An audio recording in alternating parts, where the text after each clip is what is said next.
नमस्कार मित्रांनो, महाज्योतीद्वारे जो MPSCचा पेपर घेतला जातो त्यामध्ये कोणकोणते क्वेश्चन येतात, मागच्या वर्षी कोणकोणते क्वेश्चन आलेले होते ते आपण या व्हिडिओमध्ये पाहणार आहोत. त्यासाठी व्हिडिओ शेवटपर्यंत पहा.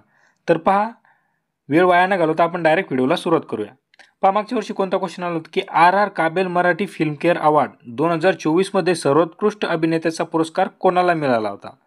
तर पहा, तो मिळाला होता शशांक शेंडे यांना. कोणाला? शशांक शेंडे. पुढचा प्रश्न जाणून घेऊ. रिकाम जागाच्या काळात अश्वघोष हा कवी होऊन गेला. तर कोणाच्या काळात अश्वघोष हा कवी होऊन गेला? तर तो होऊन गेलेला आहे कनिष्काच्या काळात. कुणाच्या? कनिष्काच्या. पुढचा प्रश्न पाहूया. रिकाम जागामधील प्रतिष्ठान म्हणजेच पैठण ही सातवाहिनी राजधानी होती. तर कोणाची? तर महाराष्ट्र प्रतिष्ठान म्हणजेच पैठण ही सातवाहिनी राजधानी होती. पुढचा प्रश्न पाहूया. खालीलपैकी कोणते हडप्पा स्थळ पाकिस्तानमध्ये नाही? खालीलपैकी कोणते हडप्पा स्थळे पाकिस्तानमध्ये नाही? तर पहा, ते आहे हुलास. कोणते? हुलास.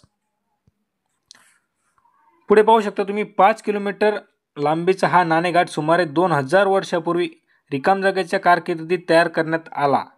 तर तो कोणाच्या कारकिर्दीत तयार करण्यात आला होता? तर सातवाहनांच्या. कुणाच्या? सातवाहनांच्या. पुढचा प्रश्न पाहूया. कोलकाता येथील एशियाटिक सोसायटी ऑफ बंगालची स्थापना कोणी केली? कोलकाता येथे एशियाटिक सोसायटी ऑफ बंगालची स्थापना कोणी केली? तर ती केलेली होती विल्यम जोन्स यांनी. कोणी केली होती? विल्यम जोन्स यांनी. पहा मित्रांनो, हे क्वेश्चन मागच्या वर्षी 2024 जी MPSCची जी CETची एक्झाम घेतली होती त्यामध्ये हे क्वेश्चन आलेले होते. पुढचा प्रश्न पाहू शकता तुम्ही की हरिहर आणि बुक्का या भावांनी रिकाम जागा इसवी सन मध्ये दक्षिणेत विजयनगर राज्याची स्थापना केली. तर कोणत्या इसवी सन मध्ये केली होती? तर ती केली होती 1290 मध्ये. कशाची स्थापना? हरिहर आणि बुक्का या भावांनी दक्षिण विजयनगर राज्याची स्थापना केली होती. पुढचा प्रश्न पहा तुम्ही. 21. खालीलपैकी कोणते संत वारकरी संप्रदायात संबंधित होते? तर संत नामदेव आणि संत ज्ञानेश्वर. तर मित्रांनो, या प्रश्नाचं योग्य उत्तर आहे की दोन्ही संत नामदेव आणि संत ज्ञानेश्वर दोन्ही पण संत वारकरी संप्रदायाशी संबंधित होते. पुढे पाहू शकता तुम्ही. दिल्ली सल्तनतचा शेवटचा सुलतान कोण? दिल्ली सल्तनतचा शेवटचा सुलतान जो होता तो होता इब्राहिम लोधी. कोण होता? इब्राहिम लोधी. पुढचा प्रश्न पाहू. कुतुबुद्दीन ऐबकानंतर दिल्लीचा शासन कोण झाला? तर पहा, या प्रश्नाचं उत्तर आहे अल्तबमश. कोण झाला? अल्तबमश. पुढचा प्रश्न पाहू शकता तुम्ही. मराठ्यांनी रिकाम जागा जवळील मोती तलाव येथे खालील लढाईत हैदरचा पराभूत केले.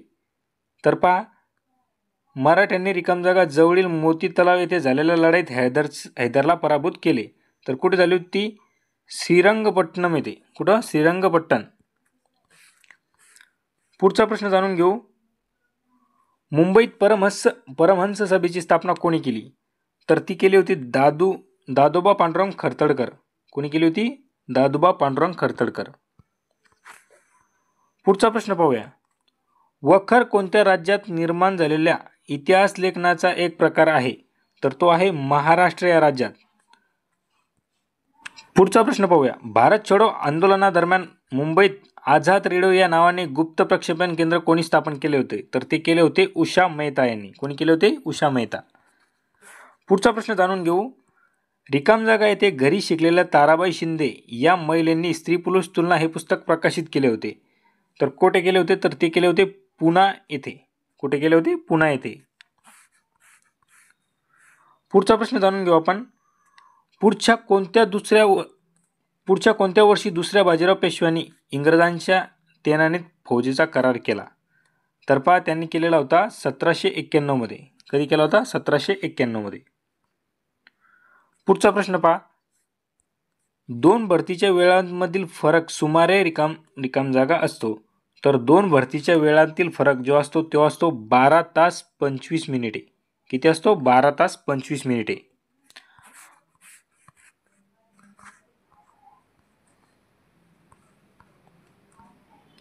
पुढचा प्रश्न जाणून घेऊ.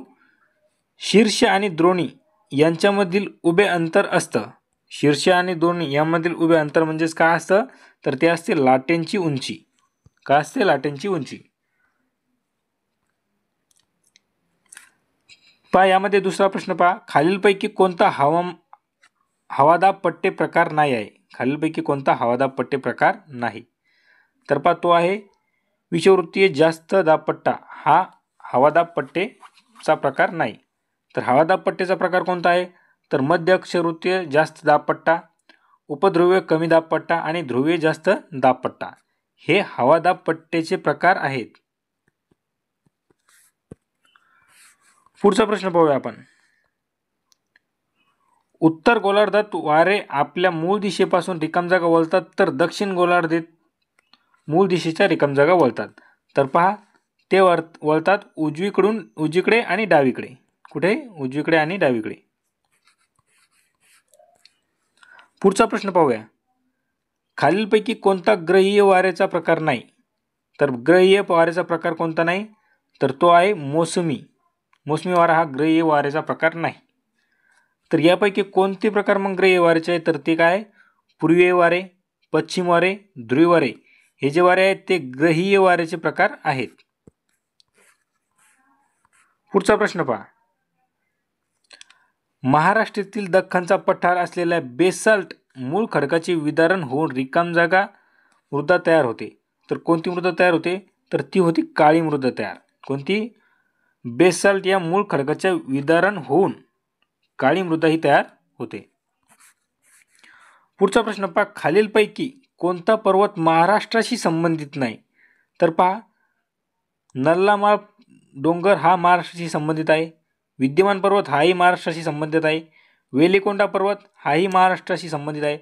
पण येथे सातमाळा पर्वतरांग ही महाराष्ट्राशी संबंधित नाही. त्यामुळे बरोबर उत्तर काय होईल आपलं? सातमाळा पर्वतरांग. पुढचा प्रश्न पाहूया आपण.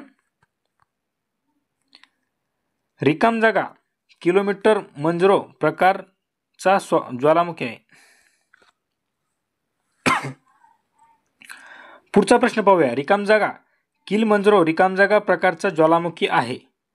तर पहा टांझानियातील किलिमंजारो हा केंद्रीय प्रकारचा ज्वालामुखी आहे.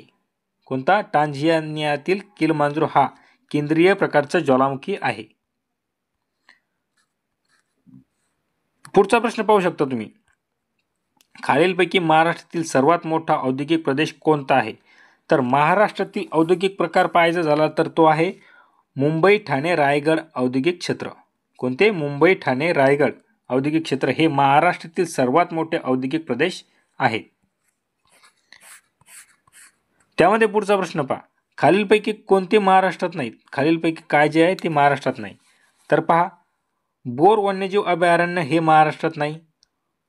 परत टिपेश्वर वन्यजीव अभयारण्य हेही सुद्धा महाराष्ट्रात नाही. मेळघाट वाघ प्रकल्प हाही महाराष्ट्रात नाही. तर महाराष्ट्रामध्ये काय? तर ते आहेत वाल्मिकी वाघ प्रकल्प. बघा मित्रांनो, यांसारखी MPSCच्या एंट्रन्स एक्झाममध्ये तुम्हाला यांसारखे प्रश्न विचारले जातात. मित्रांनो, जर व्हिडिओ इन्फॉर्मेटिव्ह वाटला असेल तर व्हिडिओला लाईक करा आणि जास्तीत जास्त मित्रांपर्यंत शेअर करा. कारण की याच पॅटर्ननुसार तुम्हाला MPSCची जी महाज्योतीद्वारे घेण्यात आलेली CETची जी परीक्षा आहे ती